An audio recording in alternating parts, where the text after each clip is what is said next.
Okay, so it's a tremendous pleasure to stand here, and I really don't know what to say. So thanks a lot, Mike. It's a tremendous honor to receive this award. And so I wanted to guide you a bit through my journey, what brought me into the field and what brought me into to this meeting, actually. And so I just wanted to start with the disclosure slide.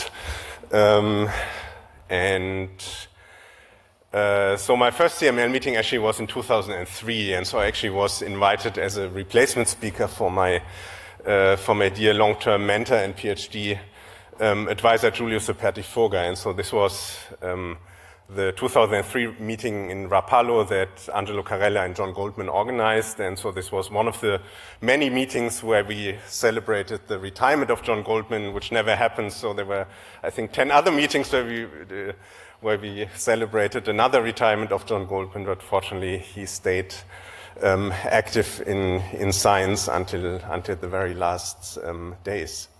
And so initially I felt, I think, a little bit lost at the conference. I certainly was the youngest participant maybe, so I was just 26, third-year PhD student. But so this changed very rapidly. So one of the first persons I met actually was Janet Rowley, who told me about her morning swimming routine. And so this already broke the ice. And then latest at the first evening, even before my talk, it was really an amazing experience that my ABL regulation heroes, George Daly, Rick Van Etten, who's here today, Anne-Marie Pendergast, and Jean Wang, invited me to their table to have dinner with them on the first evening in Rapallo. And so this was really absolutely amazing because I just knew these people from papers that I had read.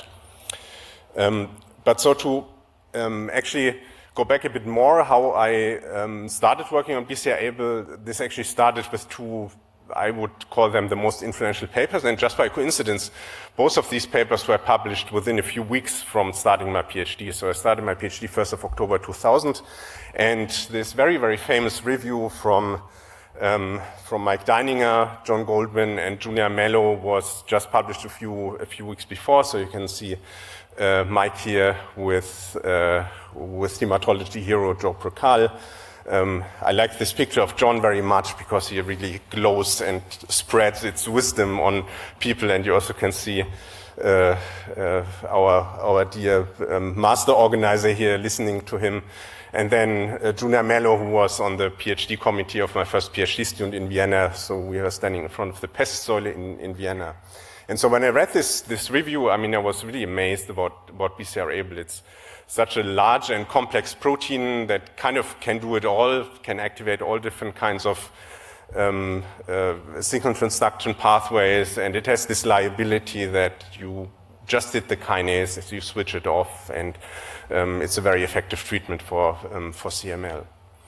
The second paper was this one here, which is from John Curien, who already has been mentioned, and so this is the famous Schindler et al. Science paper. By the way, the left paper cited more than 1,100 times, the other one cited more than 1,400 times. And so Mike already showed a picture of that showed us for the first time how a small molecule kinase inhibitor is interacting with the kinase. And surprisingly, it showed that it induces this weird conformation of the DFG motif that I don't want to go into more detail. But this was actually just the enzymatic domain, if you wished, and how the inhibitor interacted with it. And so I was much more interested, why is actually BCR-ABL so big? Why does it have 2,000 amino acids? And what actually does all the other stuff in fact do? And so the main question that I wanted to ask at the beginning of my career was to actually find alternative ways to inhibit BCR-ABL by understanding the molecular mechanisms that keep c-ABL inactive and finding out what are the mechanisms why BCR-ABL is active. And so for that we had to try to answer the following question. So how is the proto-oncogene c-ABL inhibited? What are the mechanisms that contribute to that? And why is BCR-ABL constitutively active? And so just in the next few slides I wanted to guide you through that, how this in fact led to the development of these allosteric inhibitors, called asciminib, called now STAMP inhibitors. I'm not so sure if I like the terminology, but I'm sure somebody received quite a good compensation for inventing this name. But so the way it all started, and you already have seen the name, was when we started collaborating with John Kurian, because we had shown that the N-terminus was somewhat important. And this was a Cell paper that was published in early 2000 from our lab. But it was really not known what the precise molecular mechanism was. And so I worked in John's lab at the East River, as you can see at Rockefeller campus, together with Bhushan Nagar, who had just started his postdoc doing there. And so surprisingly, we found that, in fact, the myristylation of ABL, so which is typically a modification of many different proteins that targets proteins to membranes, because the fatty acid sticks itself into the hydrophobic membrane and anchors proteins to membranes. In ABL, it appeared that myristylation has a very different and much more complicated role, in that if we mutate myristylation, the protein gets constitutively active. So in a way, the proto-oncogenic ABL becomes transforming, becomes constitutively active, and becomes much more like BCR-ABL. And so this was very puzzling. This was first an observation, okay, the activity goes up, but how does the protein do that? And so it took us about 2 years afterwards to solve several different crystal structures in order to figure that out.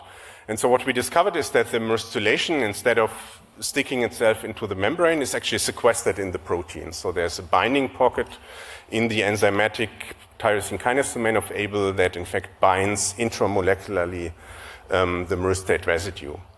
And so as being indicated here, so it's a bit like a safety belt that you put into your car, and that holds yourself into the seat. And in a way, this myristylation is there to keep the protein in a closed conformation and to ensure that it's in an inactive form. And once the myristate is not there, or once it's being pulled out of the pocket, the protein gets constitutively active. So there's a very neat mechanism, but what does it actually mean, and what are the consequences of that? So at the end of my first paper, and this is in fact the last sentence of the discussion section, we already speculated that this myristyl binding pocket, if you would have a pharmacological way to target that, you should be able to allosterically inhibit BCR-ABL kinase activity, because very simply, as you know, the Philadelphia chromosome replaces the first exon that also contains myristylation with the BCR gene sequence, and therefore BCR-ABL is not myristylated anymore. But of course, it still contains this hydrophobic pocket to which normally the myristate would bind in ABL. It's still there in BCR-ABL. And so in principle, such inhibitors should work the following way, and this is a sketch that we draw very shortly after, that you have a myristyl pocket binder that binds to the open pocket of BCR-ABL, and this should enforce a closed and autoinhibited conformation of ABL, and thereby allosterically inhibit its activity. And so this was already promising two things. So first of all, it's a quite unique mechanism how the protein is regulated, and so if you would have an inhibitor that binds to it, that inhibitor is by definition relatively selective, because it's a very unique pocket and it's very unlikely that another inhibitor would bind with similar affinity to the same pocket. And so, of course, we wanted to exploit that, and so what we did together with the guys from UC Berkeley, so John Kurian had in the meantime moved from Rockefeller to Berkeley. So in March 2003, already before our papers came out, we wrote a patent doing that, and at that time it was still earlier days in academic drug discovery. Today the story probably would have ended a little bit differently. And so both the Berkeley guys as well as the guys at EMBL were not very convinced and said, okay, no, we don't need a second Gleevec and CML is cured. That was basically the argument at that time, and so we don't want to support that further. So in parallel, by coincidence, Novartis and more precisely Nathaniel Gray, when he was at the Genome Institute of the Novartis Foundation, who became now also a very good friend and collaborator, had done a cell-based screen for BCR-ABL inhibitors, and so he had pulled out this molecule here on the right side, which is called GNF2, that to him, and he's a medicinal chemist, said, okay, this didn't look like anything like an ATP competitive inhibitor. It looked very different from ABL and any other kinase inhibitors that we knew of. But he had very carefully read our papers, and so he immediately thought, okay, it could in fact act by a very different mechanism, and this was indeed true. So he crystallized GNF2, and when you overlay the two structures, you can see it perfectly overlaps with where the myristate binds. So the drug GNF2 basically perfectly mimics what myristate does in normal ABL regulation.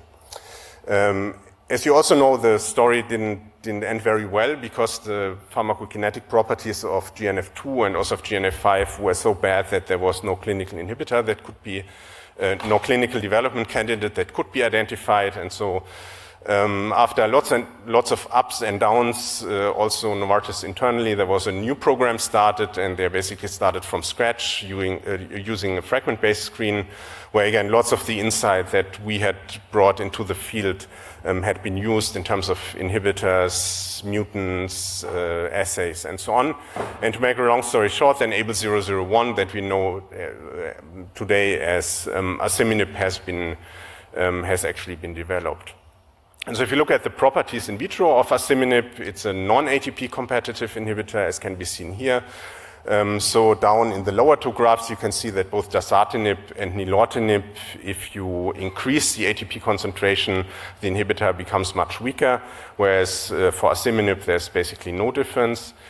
And the most amazing data is shown on the right side. So when you assay asciminib against the almost 500 different tumor cell lines that are present in the Cancer Cell Line Encyclopedia, and look at the degree of inhibition, you can see that there are only the 7 cell lines that are BCR-ABL positive are inhibited, and there's almost a factor of 1,000 difference in terms of cellular activity against all different other cell lines. So this indicates what we had predicted a couple of years before, that if you can target this pocket, you can do that in a very selective way.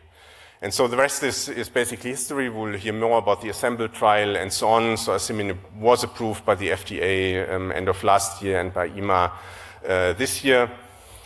One of the main features of asciminib, of course, is that it targets a completely different site to the ATP binding site, which enables, at least in principle, combination therapy. This might have at least 2 advantages. So one, as has been shown by Mike's lab and also by several other labs, that combinations of asciminib with the conventional TKI could suppress outgrowth of resistant clones in vitro. And the second one, which is still a bit an open question, there are indications from several different groups that there's synergy between tyrosine kinase inhibitors and asciminib, so meaning that binding to one side is maybe increasing affinity to the other side. It's maybe additive, which also would be a great thing, but this is still not completely being figured out. And of course, in the clinical trials, there were first resistance mutations. And so one very striking thing is that some of these mutations had already been recognized by our work more than 10 years before that, because there's an overlap of mutations that lead to ABL activation in the myristate pocket and asciminib resistant mutations. And so one of the now hotspot asciminib resistant mutation, or at least numbers are still small, but at least one of the mutations that occurs relatively often is the A356T mutation. That's ABL1B numbering. So it's, 337 is the 1A numbering. That's exactly the mutation that we had done 15 years before, and that led to major activation of ABL. And so we are looking forward in studying resistance mechanisms closer as part of the UTOS consortium, and I'm very grateful to Andreas Hochhaus that he could convince Novartis to extend it for another funding period, and we look forward to the collaboration with many of you here in the audience. And so just to summarize this part on asciminib, so the major point is that asciminib is a potent and highly selective inhibitor that binds to the myristate pocket that we had discovered and acts by an allosteric and non-competitive mechanism. And so just to put this in a little bit broader perspective, so over the past 20 years, we have learned quite a bit on BCR-ABL. So what you can see in the first line, in the upper part of the slide, is a schematic representation of BCR-ABL. It's more than 2,000 amino acids long, has 7 functional domains. And so when I started my work, there was not too much that we knew about that structurally. So we had single structures of the SH3 domain, of the SH2 domain, and of the kinase domain. And over the years, we have been able to extend that knowledge quite extensively, in particular by solving both inactive as well as active forms of 3 domain constructs encompassing the SH2, SH3, and the kinase domain. The C-terminal domain, the F-actin binding domain, also Mike has already showed you a slide on that, was solved by NMR spectroscopy in collaboration with Michael Sattler's lab. And so recently, my lab has also solved the 2 remaining domain structures in 2017 of the Dibble homology and the Blackstone homology of BCR, which are 2 very interesting domains in BCR-ABL. And so what have we learned? So first of all, I think it's now fair to say that with BCR-ABL, that's the most extensively structural analysis of a fusion oncoprotein that we currently have. We have learned a lot of things on ABL autoinhibition and why BCR-ABL is constitutively active. Based on our structural work, we could not only predict but also validate resistance mechanisms that were found, and there were also some very nice collaborations with Mike on that, on deletion mutants, on mutations outside of the kinase domain that we did together. And there were, of course, these 2 unsuspected allosteric pockets. About one of them I've talked extensively. There's a second positive allosteric effect of the SH2 domain that in principle is also targetable, that is necessary to keep BCR-ABL in an active conformation. And so in addition to that, we have done, as a postdoc in Julio's lab, we have done a lot of chemical proteomics profiling on first and second and third generation BCR-ABL inhibitors. That is also all published, so I also don't want to go into detail for the sake of time. This very initial thing that I first read in Mike's and Junior's and John's review, that there are different isoforms of ABL, P90, P210. This is also something that kept us busy for many, many years. So we wanted to understand what isoform selective signaling is. And so in recent years, we have also provided first models using interaction and phosphoproteomics of some signaling differences that are contributing to that, and some critical interactors. Some of that, or many of that, has been presented for the first time at this meeting here as well. And so I just wanted to use the last few meetings just to thank a number of people. Some of these photos you have already seen. So first and foremost, I want to thank my PhD and postdoc advisor, Giulio Soperti-Foga. So we worked for more than 10 years together, and so he has become a good friend and long-term mentor since then.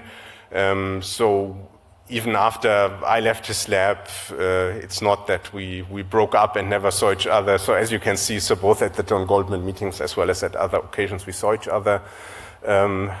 Earlier this year, we had his 60th birthday symposium with 300 people in total, and all people from his former labs.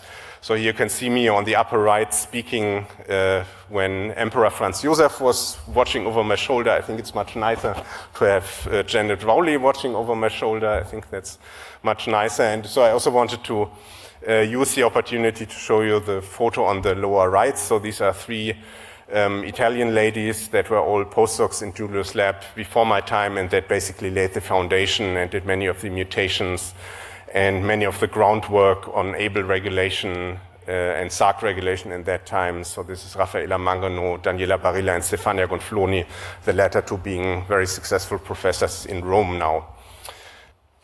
Then I wanted to thank, of course, many of you guys for a very nice time over the past 20 years, essentially. So this is from various different occasions, just randomly picked a few nice pictures at dinners, at the post-ASH meetings, at ASH, or of course also here at the Goldman meetings.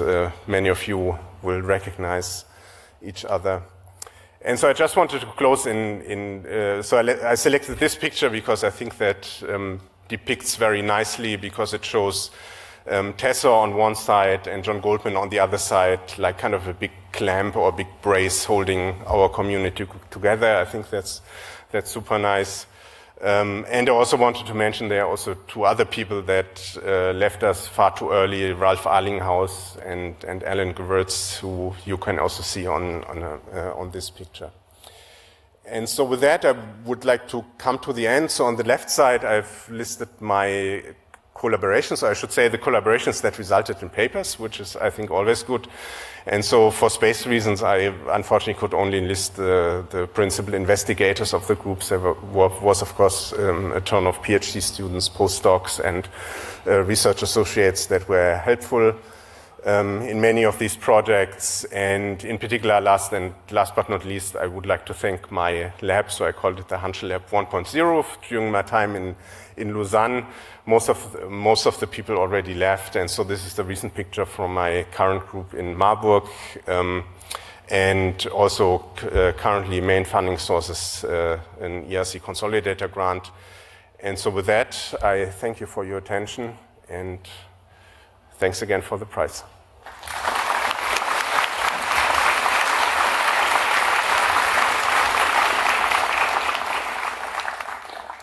We're a little bit over time, but I think we can take maybe a couple of questions. It's a fantastic story, and I have followed long time ago all this story. I just want to know if you know if there is another development of inhibitors taking into account the conformation of the kinase for other disease. In other words, I think that, and you explained very, very, very well, that we are in front of a new category of drug, which are this inhibitor of the allosteric of the enzyme. And probably it will be not only useful for CML, but really very useful for the other disease where currently we have developed many, many kinase inhibitors. Yeah, I think it's a very active field of research, and I mean there are other allosteric mechanisms that were discovered for several other tyrosine kinases also that are disease relevant. This particular mechanism using myrstulation and conformational changes of a tyrosine kinase, that's quite unique for ABL, we think, and therefore that's also a good thing that asciminib is so successful. But in principle, I mean, you are raising a very good point, and we have done work on BTK, for example, looking for allosteric regulatory mechanisms, and as you know, BTK is the master B-cell kinase, and that's very important to do that work, yes. One more. Okay, amazing story, perfect presentation, very nice introduction. We clinicians know that it's not enough just to block ABL activity, kinase activity of BCR-ABL. And tomorrow there will be interesting symposium or workshop for non-clinician scientists regarding other aspects, how to deal with BCR-ABL. My personal feeling is that the best way how to cure the CML is either to remove the stem cells or to get rid of BCR-ABL. Is it really, from biochemical point of view, feasible to take such big molecule to proteasome by PROTAC approach or something like that, just to destroy the BCR-ABL inside the cell by some pharmacological approaches?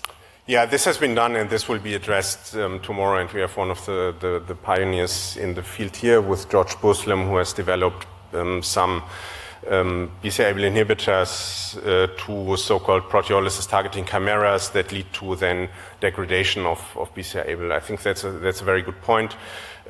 For the stem cells, we know that they don't rely on BCR-ABL activity for survival, but there are various other pharmacological aspects that have been discussed in this meeting, and that will tackle this point. But you're right, that's I think a very new and very hot approach to kind of degrade and remove proteins by using PROTACs. And come to the workshop tomorrow morning, so please. Is everybody okay if Dr. Line asks one more question? Yeah. Thank you very much. First of all, congratulations on a fantastic work. I was just curious, you have highlighted the fact that the application of asciminib induces an inactive conformation.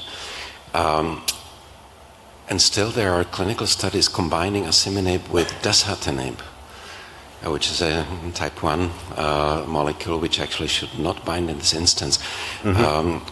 Could you comment on the rationale that may argue in favor of this combination? I mean, I would argue rather in favor of the combination of imatinib and nilotinib. I don't know if there's strong data yet, but what is clear that dasatinib also can bind once asciminib is being bound.